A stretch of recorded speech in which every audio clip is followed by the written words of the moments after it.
একদিন আমাকে মনে পড়বে, কিন্তু সাহস করে ফোন দিতে পারবে না। লজ্জায় নিজেকে সংবরণ করবে।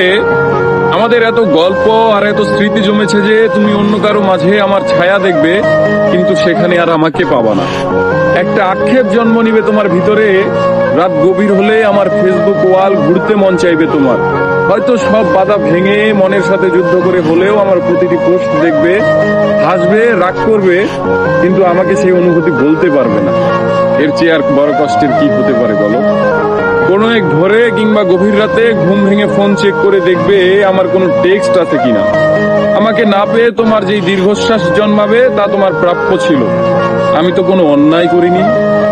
এখন যার সাথে আছো তাকে নিয়ে যতই সুখে থাকো, যতই ভালো থাকো, আমি জানি আমাকে তোমার মনে পড়বেই, কারণ আমি তোমাকে ঠকাইনি। তার সাথে কাটানো প্রতিটি সুখময় মুহূর্তে আমি থাকবো তোমার মস্তিষ্কের একটা কোণে।